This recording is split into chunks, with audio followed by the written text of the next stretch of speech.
Good morning, student. Open the page number 164. Put today date 22nd to 2021 CW. यहाँ पे try your self, यहाँ हमने graph एक बनाया था. यहाँ पे आपको अपने आप खुद ट्राई करना है. Next time when you watch the your TV favourite programme, तो count the number of advertisement during each break. आप अपने हिसाब से कोई भी प्रोग्राम देख रहे हो तो उसके अंदर कौन से हर एक ब्रेक में कितना आता है वो आपको देखना है. तो इस तरीके से आपको एक अपने आप ये कंपैरिजन करना है और अपनी फ्रेंड के साथ, यानी 2 जन मिल के. अगर आप यहाँ पे होते तो हम क्लास में कंपेयर करते, लेकिन आप खुद एक 2 अलग अलग शो देखो और उसके बीच में कितनी एडवर्टाइज़ आती हैं हर एक बार ऐड में. तो कभी 3 आएगी, कभी 4 आएगी, कभी, तो वो आपको, और कितनी बार आती है टोटल, तो वो आपको एक ग्राफ तैयार करना है और फिर उसको एक चार्ट मेज़रमेंट के हिसाब से जैसे हमने पहले किया वैसा करना है और फिर कंपेयरिंग करना है. ठीक है. Now hot and cold. Have you seen the weather report on TV और अ न्यूज़पेपर?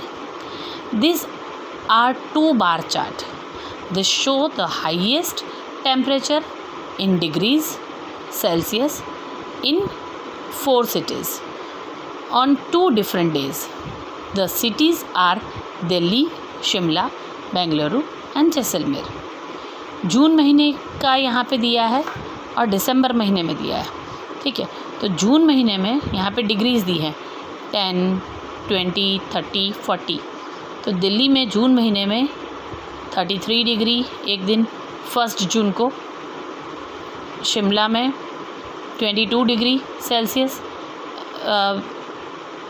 रहा, बेंगलुरु में 28 और जैसलमेर में 38. वैसे ही 1 दिसंबर को दिल्ली का तापमान रहा, टेम्परेचर 23 डिग्री, फिर शिमला 10 डिग्री, बेंगलुरु 24 और जैसलमेर 25. तो इस तरीके से 1 जून और 1 दिसंबर की डेट पे ये 4 सिटीज़ की टेम्परेचर क्या थी वो इस बार ग्राफ में बताया गया है. Now find out from the bar chart which city is hottest on 1 जून. 1 जून को सबसे हॉटेस्ट सिटी कौन सी थी? तो ये नीचे ये 38 डिग्री. कौन सी सिटी? जैसलमेर. तो आंसर आएगा Jaisalmer is the hottest city in 1 June. Which city is the coldest on 1 December? Coldest यानी सबसे कम तापमान. हॉटेस्ट बोला है तो सबसे ज़्यादा, कोल्डेस्ट यानी सबसे माइनस में. सबसे कम तापमान कहाँ पे था? तो शिमला 10. ठीक है. Which city shows little change in temperature on the 2 days? ठीक है. बहुत थोड़ा ही डिफरेंस कौन सी सिटी में था? तो यहाँ पे देखेंगे 28, ये 33, 23. ठीक है. 22, 10 कितना हो गया? ठीक है. यहाँ पे भी 10 का डिफरेंस है. यहाँ पे 28, 24, तो सिर्फ 4 डिग्री का ही चेंजेस है. यहाँ पे भी 38, 25 अप्रॉक्स. यहाँ पे 1, 2 और ये तीनों में 10 डिग्री का फ़र्क है. लेकिन ये जो बेंगलुरु है वहाँ पे 28 और ये, तो बहुत लिटिल डिफरेंस कहाँ पे है? सिर्फ ये वाले में. तो 1 जून और 1 दिसंबर के में देखें तो सबसे कम डिफरेंस बेंगलुरु में रहा कि 28 सेल्सियस था, -24 करेंगे तो 4 आएगा. वैसे ही अगर आप इधर का पहले इसका देखेंगे तो 33 -23 करेंगे तो 10 आएगा. 22 -10 करेंगे तो 12 आएगा डिफरेंस. फिर 38 -25 करेंगे तो भी 10 अप्रॉक्सीमेटली 12 का डिफरेंस आएगा. तो इस तरीके से यहाँ पे डिफरेंस ज़्यादा है. सबसे कम डिफरेंस बेंगलुरु का 4 सेल्सियस रहा है. ठीक है. सबसे लेस टेम्परेचर, लिटिल चेंज ही, बहुत कम चेंज हुआ टेम्परेचर में, वो कौन सी जगह है? बेंगलुरु का. तो ये ग्राफ के ऊपर से हम ऐसा देख सकते हैं. Try your self. आप भी अपना इस तरह से एक बनाओ कि फर्स्ट कोई भी ले लो और गुजरात के 4 शहर ले लो और उसका टेम्परेचर जून महीने में या अगस्त महीने में कितना रहता है और जून महीने में, जून जुलाई में ज़्यादा गर्मी रहती है, मई महीने में ले लो, और दिसंबर महीने का या फिर नवंबर महीने का टेम्परेचर ले लो। तो दोनों का टेम्परेचर फिर इस तरीके से ये क्वेश्चंस उसमें फिल आउट करो। तो ये आपको अपने आप को देख करना है, ठीक है, in a notebook. Rabbit in Australia. Earlier there were no rabbits in Australia. Rabbit were brought to Australia around the year 1780. At that time, there were no animals in Australia which ate rabbits. So the rabbits began to multiply at the very fast rate. Imagine what they did to the crops. The table shows the rabbit grow every year. यहाँ पे table एक बनाया है कि start किया 10 rabbit से, first year 10 से क्या हो गए 18, फिर 18 से कितने हो गए 32, यानी ऑलमोस्ट डबल, 18 का डबल 32, थर्ड ईयर 32 का डबल से कितना हो गया, देखो 32 से 58, डिफरेंस देखा आपने कितना हो रहा है, 10 का 18, 18 से 32, फिर कितना हो रहा है इधर आप देखो 32 का होंगे तो 64 होगा, लेकिन कितना हुआ 58, 58 का डबल, अब यहाँ पे 62 में से 4 माइनस करना है, ठीक है, तो 58 आएगा। वैसे ही 18, तो यहाँ पे कितना हो जाएगा, अब डबल आएगा। अब इसका यहाँ पे हम इधर आ जाएगा 428, ठीक है। अब 428 का अगर हम डबल करने जाएंगे तो 28 का डबल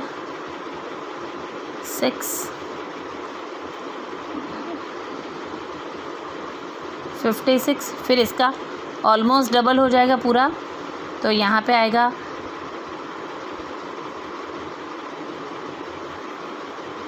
1712। तो इस तरीके से अब देखो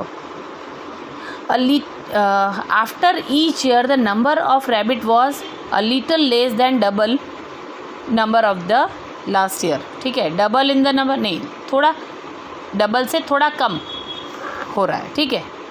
फिर at the end of the 6th year the rabbit was closer to 400, ठीक है, 6 ईयर में क्लोज़र टू 400 होगा। After which year did the number rabbit cross 2000, तो आफ्टर 800, 8th ईयर के बाद वो 1000 की लिमिट क्रॉस करेगा। 7th ईयर तो 800 के ऊपर ही होगा, उसके बाद जब होगा तो 8th ईयर पे 1000 की लिमिट वो क्रॉस करेगा। इस तरीके से आएगा। नाउ फैमिली ट्री, यहाँ पे एक फैमिली ट्री दिया है। अब यहाँ पे क्या है, Madhav went to the wedding along with his parents, he meet many relatives there but he didn't know everyone. He meet his mother's grandmother but found that her grandmother is not alive.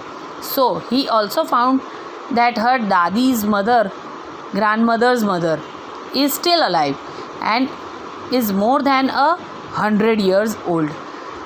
Madhav got confused. He couldn't imagine his mother's grandmother's mother. So Madhav's mother made a family chart. Madhav एकदम confuse हो गया कि उसकी mummy, उसकी दादी तो नहीं, उसकी दादी की दादी जिंदा है, ये क्या कन्फ्यूजन है। तो उसने, उसकी मम्मी ने एक फैमिली ट्री बनाया कि माधव के पेरेंट्स ये हैं, अब उसकी मम्मी के मम्मी पापा ये, ठीक है, अब उसकी मम्मी के जो दादा दादी हैं, पापा के दादा दादी, ठीक है, वो उसमें से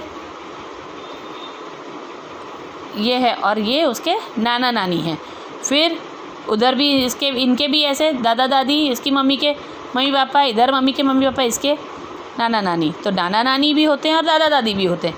तो इस तरीके से उन्होंने एक फैमिली ट्री बनाया और पेरेंट ग्रैंड पेरेंट्स जनरेशन दिखाई है, ठीक है। जनरेशन 1 माधव, फिर जनरेशन 2 माधव के parents, generation 3 grand parents, generation 4 great grand parents, generation 5 great grand grand parents, फिर जनरेशन 6, जनरेशन 7, इस तरीके से जनरेशन चेंज होती जाएगी.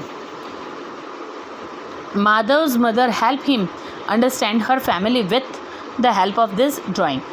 You can also find out about your older generation using this family tree. Answer this question. How many grandparents in all does Shobna have?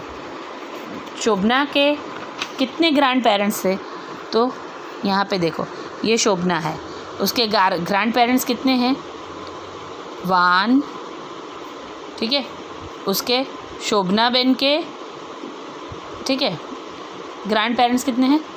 तो देखो, उसके mummy papa हैं, लेकिन उसके पेरेंट्स, ग्रैंड पेरेंट्स, दादा दादी और नाना नानी, टोटल कितने हुए? 4. ठीक है, कितने हुए? 4. How many? 4. How many great great grand parents in all to Madhav have? अब माधव के ग्रेट ग्रैंड पेरेंट्स कितने हो जाएंगे? तो उसके ग्रैंड पेरेंट्स 4, ठीक है, और उनके भी 4, तो 1 2 3 4 5 6 7 8. How many great grand parents? 8. ठीक है, ठीक है. How many elders will be in 7th generation of this family? 32. कैसे?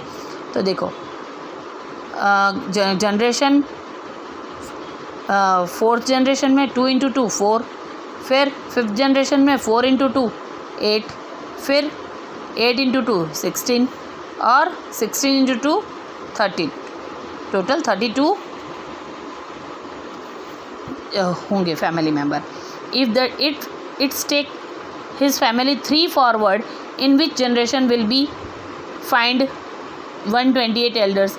3 और ज़्यादा, तो 7वें में 16 × 2 32 होंगे, तो 8th जनरेशन में 32 × 2 64, और 9th जनरेशन में 64 × 2 128.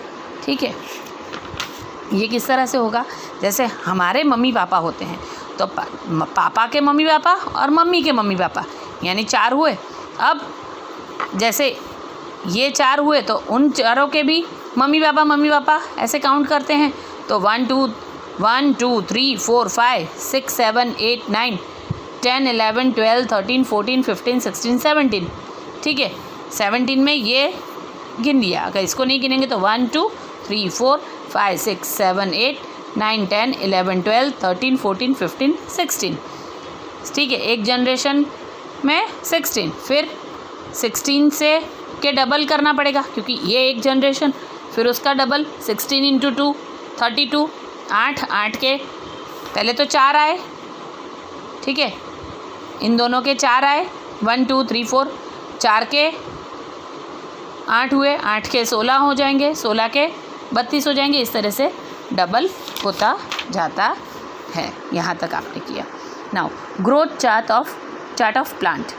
Amit shows a few seeds of moong dal in a ground, and height of a plant grow in the 1.4 centimeter in the first 4 days. After that it started growing faster. Amit measured his height of the plant after every 4 days and put a dot on the chart. For example, if you look at the dot mark on the 4th day, you can see the left side, that is it's 1.4 centimetre height. Now look at the height of the each dot in the. यहाँ पे उसने देखो 0, फिर 1.4, फिर 4 5.3, 12th day पे 9.5 ये किया है. तो उसने यहाँ पे डॉट चार्ट बनाया. ठीक है, देखो कैसे 1.4 है, तो 1 फिर 4 करके उसने डॉट किया. फिर कौन से 8th डे पे 4 दिन छोड़ के 5.3, तो 5 के बाद 6 7 8 5 1 2 3 डॉट किया. वैसे ही 12th डे पे कितना है 9.5. यहाँ पे उसने इस तरीके से ग्राफ में डॉट किया. अपने पास ग्राफ होगा तो उसके में बीच में भी यहाँ पे ऐसे पूरी लाइनिंग होती है, तो हम इस तरह से डॉट ग्राफ बना सकते हैं. अब between which days did the length of plant change in the most? तो 8 to 12, 8 से 12 के के टाइम में उसका ग्रोथ बढ़ा हुआ है, ठीक है, बाकी सब जगह पे कम है, ठीक है। 8वें दिन से लेके 12वें में उसका ग्रोथ बढ़ा हुआ है, ठीक है, ज़्यादा है ना, देखो आप।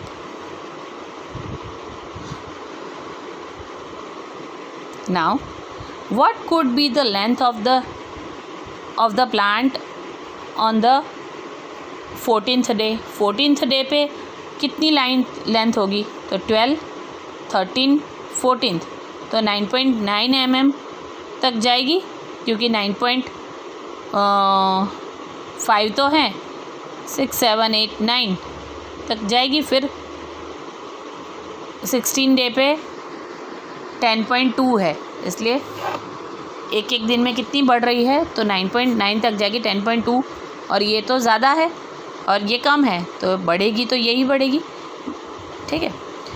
Will the plant keep growing all the time, what will be the length on 100th day, make guess. No, I think its length would be about 7 to 80 centimetre on 100th day, क्योंकि और ज़्यादा नहीं बढ़ेगा। मूंग की दाल का कोई growth इतना नहीं होता कि 100वें दिन तक बड़ा होता जाएगा, नहीं, उसकी एक्चुअल ग्रोथ 7 to 18 सेंटीमीटर तक की हो सकती है, 17 to 18 सेंटीमीटर, उससे ज़्यादा लंबी नहीं हो सकती 100 दिन तक में, ठीक है। तो यहाँ तक हमारा ये चैप्टर ख़त्म होता है। अब ये सारा जो है ये सब आप नोटबुक में भी करोगे, और फिर हम लोग करेंगे नेक्स्ट वर्कबुक पेजेस। तो यहाँ तक हमारा ये ख़त्म हो रहा है। आप ग्राफ पेपर भी अपने पास ब्रॉट आउट करके रखना, और ये चीज़ ग्राफ पेपर में आप करोगे, ये वाला और ये बार ग्राफ वाला, ठीक है। इसका जो यहाँ पे एग्जांपल है वो आप ग्राफ पेपर में करोगे, और क्वेश्चन आंसर नोटबुक में लिखोगे। ग्राफ पेपर हम 4th स्टैंडर्ड में, आप सबको पता है कि कैसे हम नोटबुक में हमने चिपकाया था। फिर ये सब कुछ तो नोटबुक में ऐसे ही होगा, लेकिन ये वाला भी है वो ग्राफ पेपर में करोगे, और फिर इस तरह से इसको लिखोगे, ठीक है।